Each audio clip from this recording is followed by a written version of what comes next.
sexual. Is that a That's a sexual orientation. Oh. But not by gender. Okay, there's a difference between sexual and... Yeah.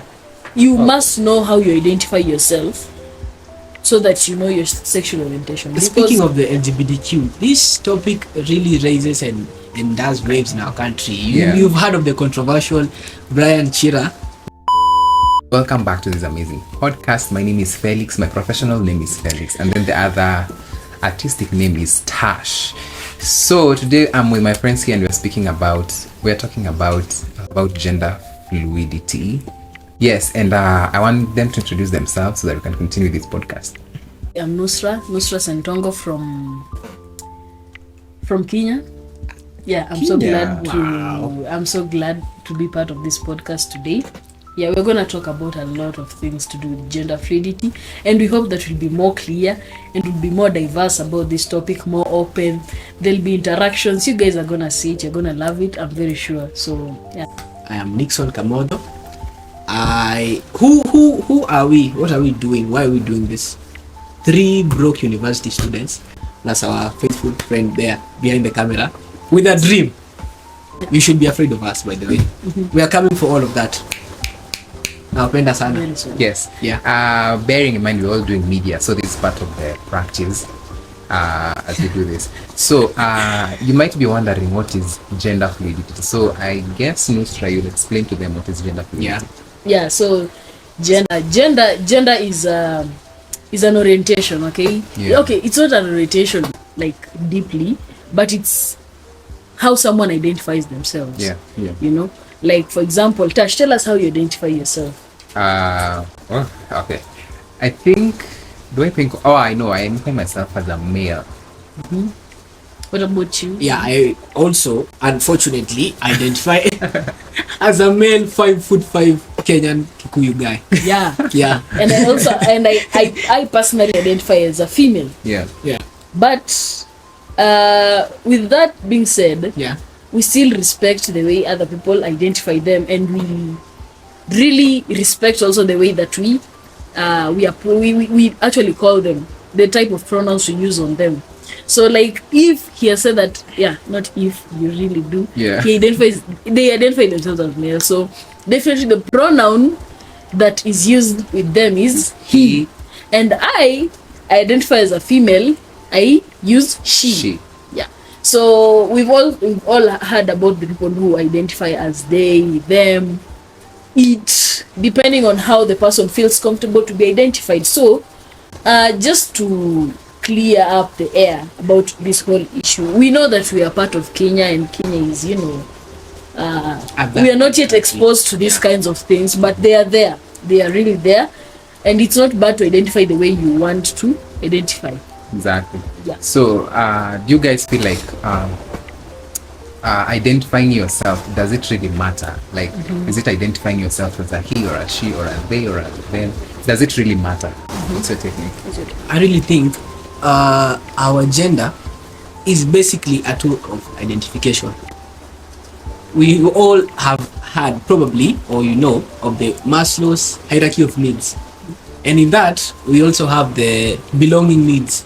Yeah. We all have that sense of belonging. We need to feel like we belong somewhere, and to some, their gender is very important. I know this is a rather controversial topic that doesn't bear much weight right now in the country, or in some nations, especially third world nations. Yeah. But as she said, we are living in the futures from now on. 20-30 years from now, probably your ID card will have the Ziza pronouns. If all goes well. Yeah. And if not, we're just talking about this because it's something that's affecting so many youths out there who don't have the guts, the balls, let me say, to talk about this. But who are we? We're going to cover it with absolute robust boldness. Yeah. Exactly. Yeah. We don't fear like contradiction or we stand to be corrected. Exactly. Yeah. And we love what we are doing, by the way. So as a third world country, one of the third world countries like Kenya and also East Africa, we accept and embrace the fact that we have a primitive mentality. Therefore, when you talk to people who are like 50 years old and above about this topic, they will find no essence of it, but because they just know that there's male and female, you see. But for us as youths, there are some people who are, you know, controversial and all, so they feel like they need to be identified the way they want to be identified according to our generation. And we must actually discuss about this gender fluidity, because it goes hand in hand with sexual orientation.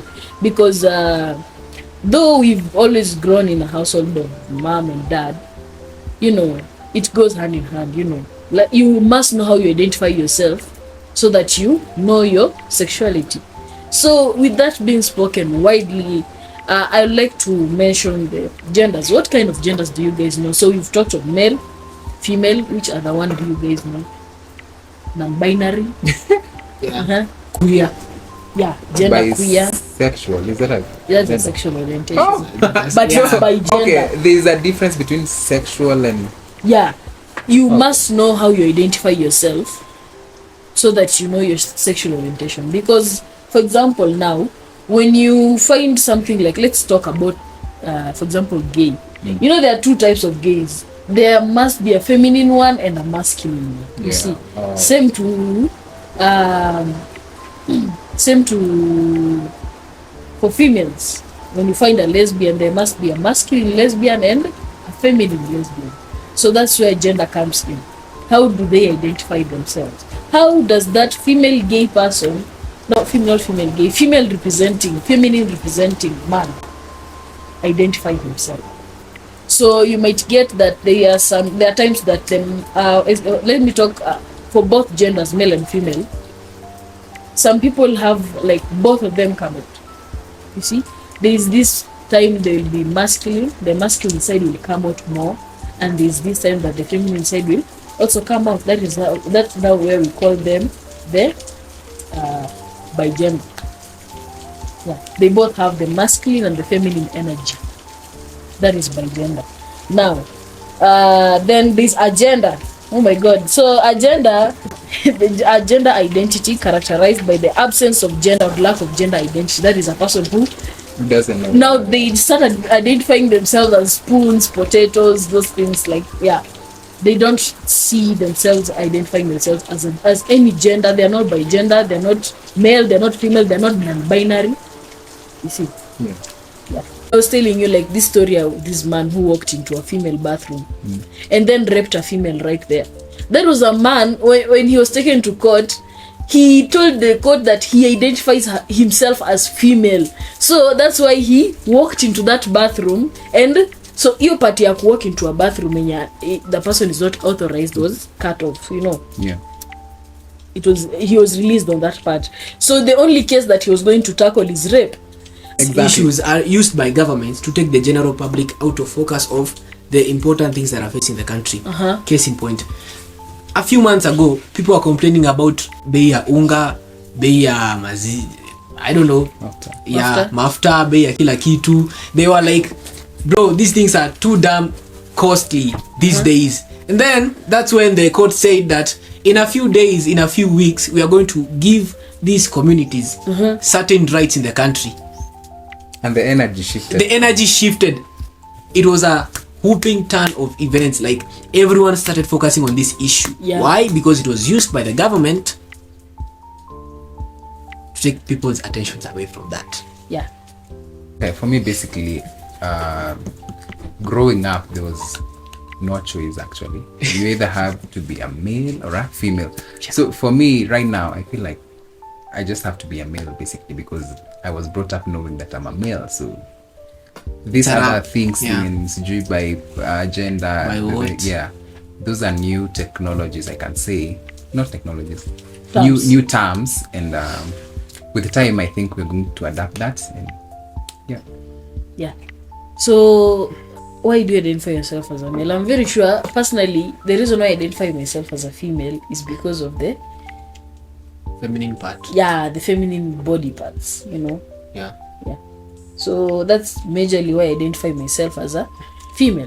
do you also think that the upbringing will really influence your gender? Like your upbringing, maybe the people you used to hang out with when you were young, maybe your parents, maybe your cousins, do you think that will really affect your gender? I may have a theory of some sort. This is not necessarily about gender, but rather inclined towards sexuality. There's a certain phenomenon called fixation. Now, we all know that the male parent mostly interests more attention from the female kid. Exactly. Yeah, we know that. And the female kid, and vice versa. The boy child, the kid is usually like more inclined towards the mom or something. Yeah, that's so me. So, deadbeat dads, when either of the parent figures is missing, this child or these children, they tend to get fixed. It's called fixation. If this boy kind of misses that father figure in his life, not necessarily the father, but father figure, you know, they tend to want to see more of that love that they're missing. Number one. Or they get deeply intertwined and connected to what they're having. Yeah. So, take an example. Boy X grew up with his father without a mother. He's going to like men all his life, basically. That's what I mean. Yeah. Why? Because that's what he's used to. That's what he wants. Yeah. He's seen the best in the man, and that's what he's going to pursue, because he's like, if my mom couldn't love us enough to, live with us, then why should I even pursue them? It's a really tough world, but that's somehow true. And the same, if the sisters in the household, they miss that father touch, that masculine touch, they are going to love women. They tend to love fellow women. Yeah, I'm not objectifying anyone or criticizing anyone or anything that they do. It's just a theory, and it's available. You can look up to it. It's called fixation. It's a theory, and it has really affected majority of the Gen Zs right now. But come to think of it, in a family, there will be always like uncles and aunties or other male figures in your family. Apart from your dad, there will be always be your uncle. Do you think they won't play that role as a male figure in your family? Two things. Number one, they have their own families to take care of. Number two, it always hits different when you come in the evening and someone asks you in a deep tone, 6-foot man, ask you, how has your day been? Or if you do something and then this masculine figure tells you, boy, you can't keep on doing that. Yeah, it's different. I think I just love you. I'm just saying, there is something about these men, a man who is actually devoted to their family, that is really irreplaceable. Yeah. You can't, and every guy right now should work towards that. Everything is pushing us toward the idea of togetherness and family, and let me step out of context kidogo, even marriages and being together and everything. It's okay. I'm not criticizing anyone or anything that they do. I'm just saying that touch is there's something that's always going to be amiss with that kid. Exactly. Right? So 3 things. They either get fixation. Number 2, they either long for that, or number 1, they either grow, saying that let me grow and become different and not become what I was exposed to as a kid. And that's where some of us are right now.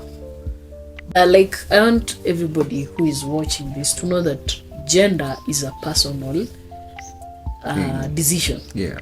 It's a personal decision, and everybody has a right to be respected and to be who they are. Yeah. So the least that we can do as a country, maybe, but we can't shove it down everybody's throats and just wake up one morning and just shove it down everybody's throats that all of you are going to accept that there are other genders. This is Kenya. Yeah.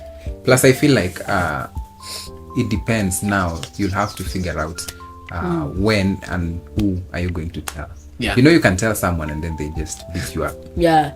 And be like, okay, that's not making any sense to me. So it depends on who you are telling and On the bright side, you could tell someone and they make like more awareness of it. Yeah. Sensitivity, they encourage you all the way. But again, be careful with who you're going to tell Exactly. everyone. We even have, speaking from personal experience, you don't tell everyone the things that you are going to do. Yeah. So generally, gender, this is a very sensitive topic to all of us, and especially we can't try and force our parents to understand that there's gender fluidity, and also because our parents know that they've given birth to either a male or a female. Yeah. Leave a comment, let us have a conversation. Yeah, and you should also ask yourself, has your gender ever contributed anything to you, to your life? Have you like gotten like more positive connections or something, established anything good just because of your gender? Yeah. Otherwise, thank you so much for watching. Any last words? Any encouragement? Any saying? Yeah. Thank you so much for staying with us till the end of this poddy. Yeah. We appreciate. And also we haven't really come up with a name for this podcast, so you can leave the suggestion down in the comment section down below. Thank you so much, guys, for listening to what we had to say, and we're really proud to have you here in this video. We love you so much. Yeah, do subscribe to the channel and give a like. Until next time, Peace. Guys, bye. So I'm Felix here. I was the producer behind it. Ooh. Yeah, I'm Felix.